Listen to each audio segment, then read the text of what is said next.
Le musulman doit protéger l'église, la synagogue. Oui, il doit les défendre comme il défend la mosquée. Est-ce que vous savez que Amr ibn al-As, le gouverneur d'Égypte, c'est ce qu'il va faire?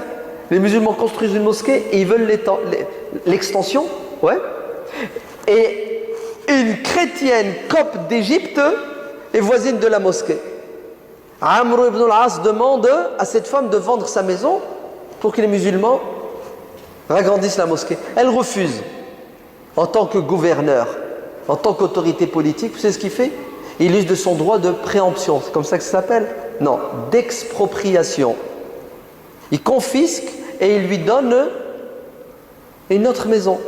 Dans le droit aujourd'hui, c'est ce qui est valable. Hein? Vous savez ça, hein? L'expropriation. Qu'est-ce qu'elle a fait cette femme?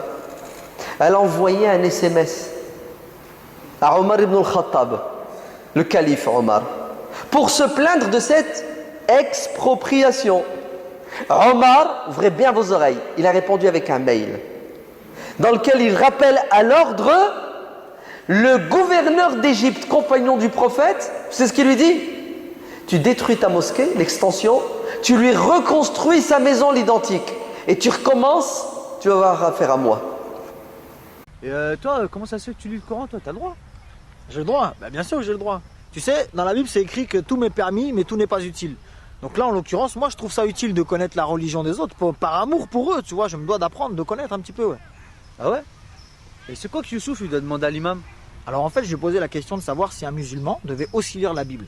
Et sur ça, il m'a répondu que non, un musulman, il n'a pas besoin de lire la Bible parce que le Coran, c'est la dernière révélation. Alors ensemble, on a pris la sourate 10 au verset 94. Tu la connais toi Youssouf? Donc en fait, cette sourate, elle dit simplement que si un musulman est dans le doute concernant ce qu'il a reçu, c'est-à-dire le Coran, qu'il interroge ceux qui lisent les Écritures avant lui, c'est-à-dire les chrétiens. Non mais t'es sérieux là? Tu savais ça Youssouf? Ces textes-là, faut les lire en arabe. Il y a vraiment écrit ça dans le Coran? Faut les lire en arabe. La Bible, sa Bible, tout ça c'est falsifié. T'as jamais dit ça à l'imam? Attends les gars, avant de dire que la Bible elle a été falsifiée, moi j'aimerais bien, si vous me permettez, prendre quelques versets du Coran avec vous. Alors je vais prendre la sourate, toi tu dois connaître Youssouf, la sourate 3 verset 3.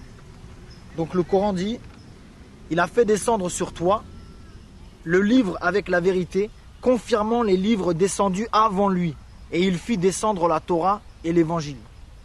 Donc là on voit bien que c'est Allah qui a fait descendre la Torah et l'évangile, donc la Bible, parce que la Torah et l'évangile c'est dans la Bible.